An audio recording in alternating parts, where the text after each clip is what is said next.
क्या ईरान ने अमेरिका का B-2 बॉम्बर मार गिराया? वीडियो वायरल होने से कई अटकलें लगने लगी हैं। नमस्कार, न्यूज़ 18 का डिजिटल प्लेटफॉर्म आप देख रहे हैं और मैं हूं रितु सिंह। मिडिल ईस्ट में अमेरिका, इजराइल और ईरान के बीच शुरू हुआ टकराव अब तेजी से बड़े युद्ध में बदलता दिख रहा है।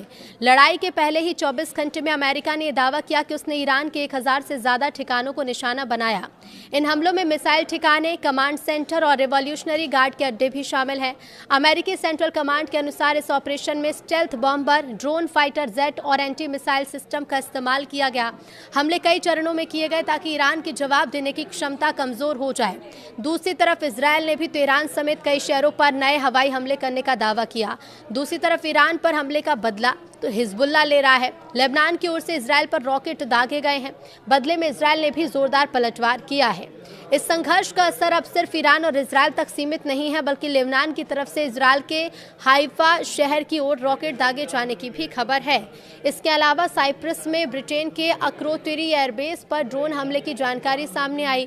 खाड़ी देशों में भी हालात तनावपूर्ण हो गए हैं।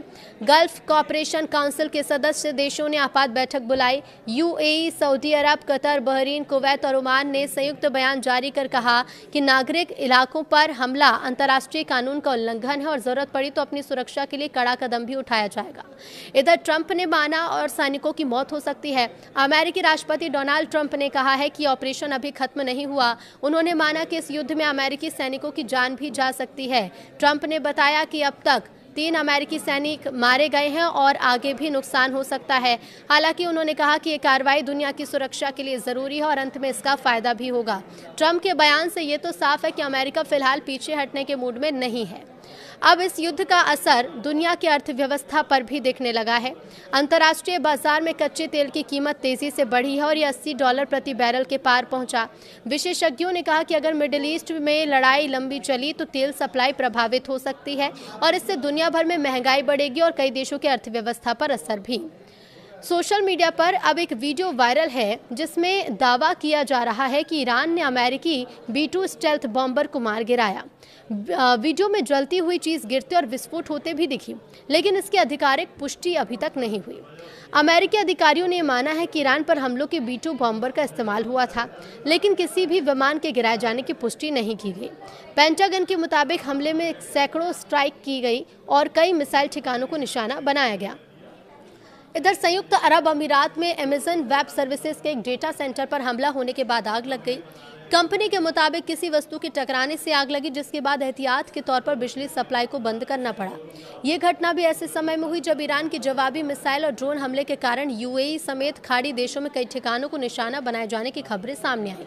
अधिकारियों ने कहा कि हालात पर नजर रखी जा रही है।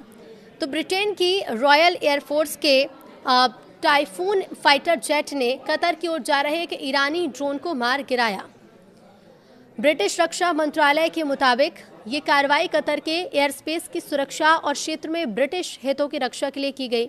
बताया जाता है कि जेट कतर में तैनात संयुक्त ब्रिटेन कतर स्क्वाड्रन का हिस्सा था और एयर टू एयर मिसाइल से ड्रोन को गिराया गया। अमेरिका इजराइल हमलों के बाद ये पहली बार है जब ब्रिटिश लड़ाकू विमान ने सीधे किसी ईरानी ड्रोन को निशाना बनाया हो। अमेरिकी ईरान का युद्ध चल रहा है तो अमेरिकी सेंट्रल कमांड ने कहा कि ईरान के खिलाफ सैन्य कार्रवाई जारी है और अमेरिकी बल संभावित खतरों को खत्म करने के लिए हमले कर रहे हैं। एक वीडियो जारी किया गया है जिसमें ईरानी airbase, missile launcher site, drone ठिकाने और सैन्य हमलों पर हमले दिखाई दे रहे हैं। सैन्य इमारतों पर हमले दिख रहे हैं।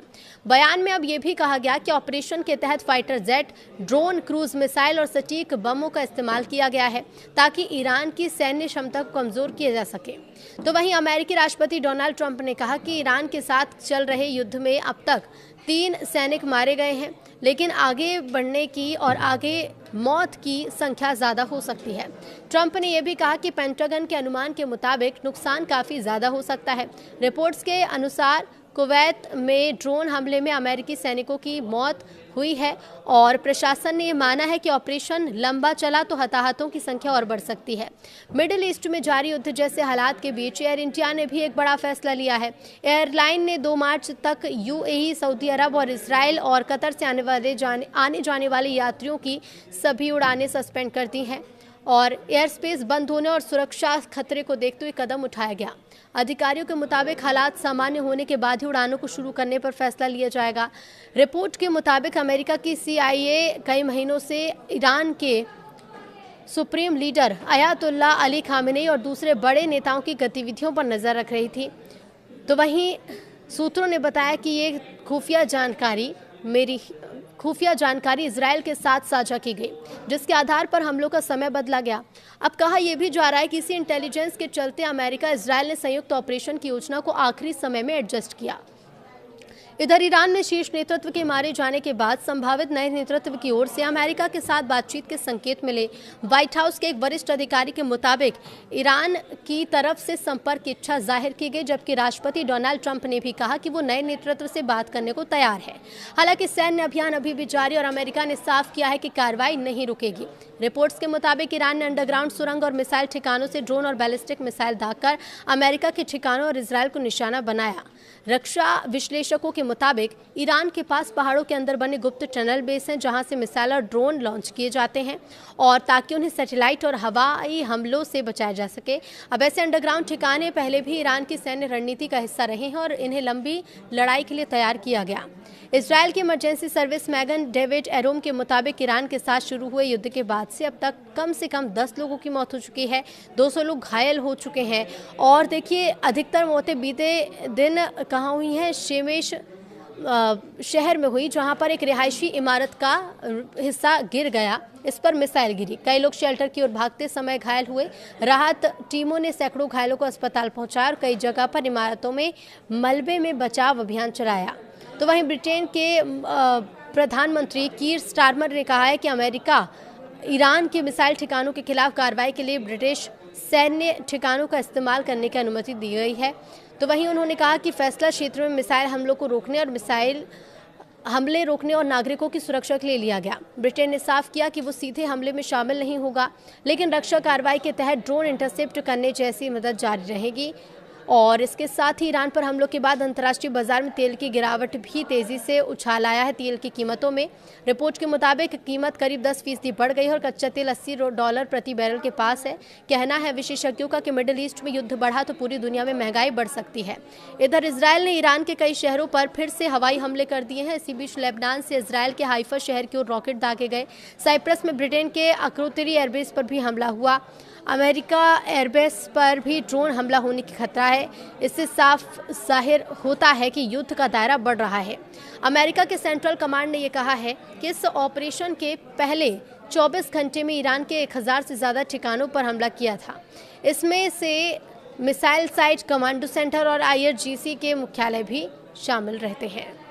तो हमले में स्टेल्थ बॉम्बर, ड्रोन और फाइटर जेट का इस्तेमाल किया गया। गल्फ कोऑपरेशन काउंसिल के देशों ने बैठक कर ईरान के हमलों की निंदा की। UAE, सऊदी अरब, कतर, बहरीन, कुवैत और ओमान ने कहा कि नागरिक इलाकों को निशाना बनाना अंतर्राष्ट्रीय कानून का उल्लंघन है। समूह ने चेतावनी दी है कि जल्द ही अगर सुरक्षा अपने लिए उसका ध्यान नहीं दिया गया और अपनी सुरक्षा के लिए हर जरूरी कदम यहाँ पर उठाए जाएंगे।